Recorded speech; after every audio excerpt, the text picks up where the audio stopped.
Our first case tonight is murder, and very nearly multiple murder. For whoever killed a local government official 4 months ago almost blew up a block of flats and all its residents. The dead man was Bulic Forsythe. Detectives hope tonight to find the motive and the culprit.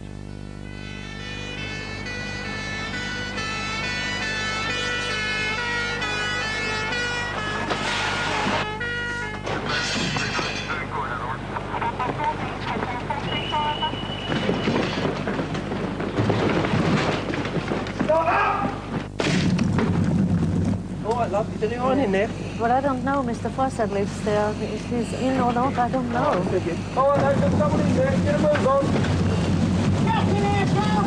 Where's the police? Lock it up! We've got a body in here, Joe! There's a body in here, go! One man found in back bedroom, apparently dead. The fire had been started deliberately. The dead man was 42-year-old Bulic Forsythe, and he'd been murdered, beaten repeatedly and savagely around the head.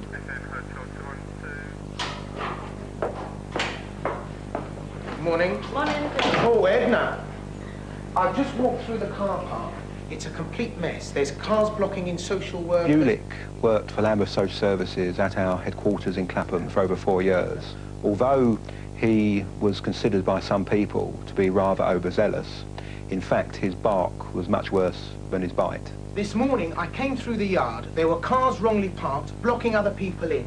Social services cars can't get out in an emergency. Amongst his responsibilities were premises management of some 10 social services buildings around the borough. He was a very conscientious and efficient office manager. And in fact, senior management in social services often asked him to write important policy documents on health and safety procedures. I would say that he had a very genuine concern for the welfare of staff. Hello? Yes, yes. Bulic Forsythe speaking. We generally heard very little from him about his private life. Really, he kept very much to himself on those matters. Bulic moved to Foster Court in South London 4 years ago. In 1990, he'd married an American, but he loved his job too much to emigrate.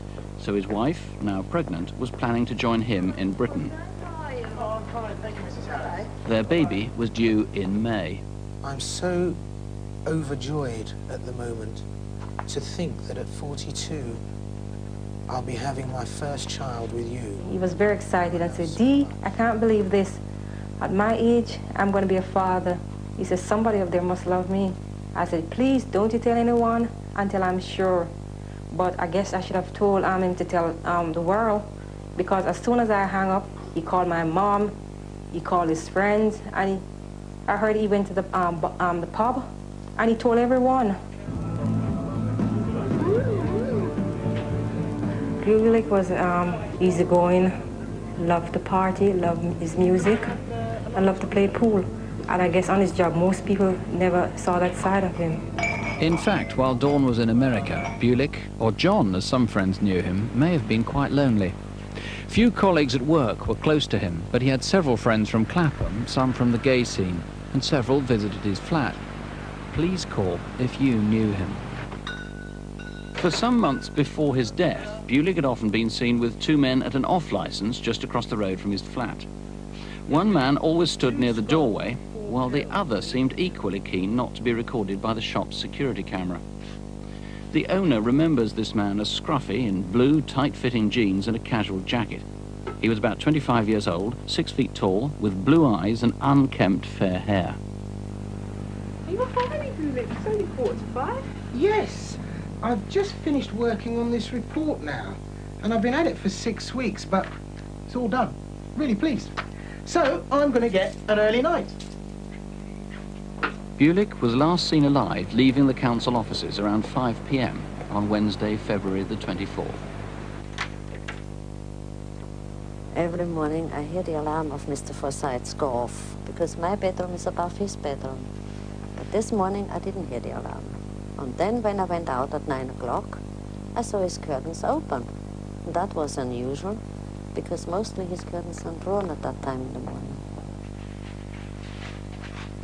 Edna, Have you seen Bulic this morning? Is he expecting you? Well, not really, but I'm a little bit worried because he's normally here by now. While his colleagues were trying to contact him, Bulic's flat may have been having visitors. A local resident recalls, I was going over the paper shop to buy a paper, and I saw 3 men was coming out of Foster Court round the front there. They was carrying some briefcase and some folders in their hands. Why I noticed them because they look official. I never saw them here before. if you were one of those 3 men, the police would dearly like to hear from you.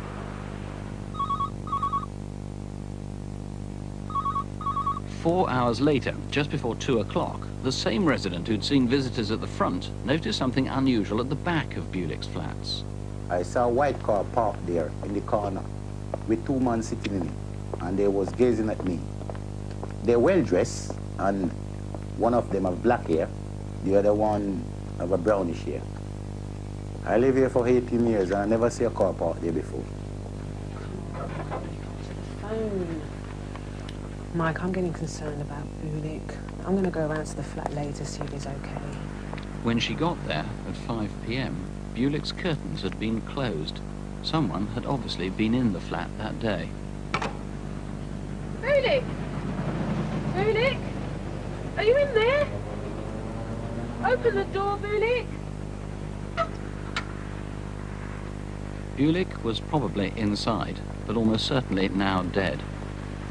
Then, later on that night,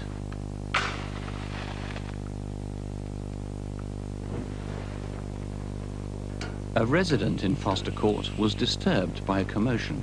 It was about 1 o'clock in the morning. I remember looking at the clock.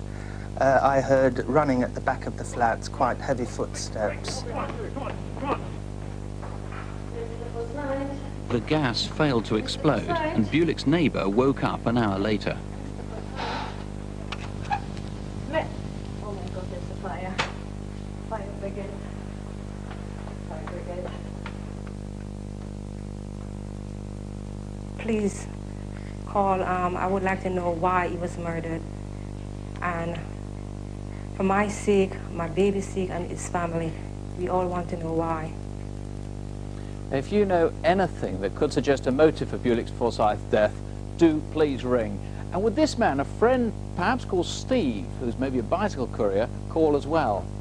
Or were you one of the 2 friends seen with Bulic in the off-licence? Can you help eliminate the 3 men who were leaving Foster Court? We know some documentation is missing from Bulic's flat. It could be personal or it could be connected with his work. Do you know where it is? Or have you been offered Bulic's watch, a silver Rolex Oyster model, R16220A7? Who would be so crazy as to set fire to a building in the dead of night with families asleep in all the other flats? Detective Superintendent Brian Tompkins is waiting for your call, or you can ring another number, the Murder Inquiry Room at Gypsy Hill, 071 326 1212. That's 071 326 1212.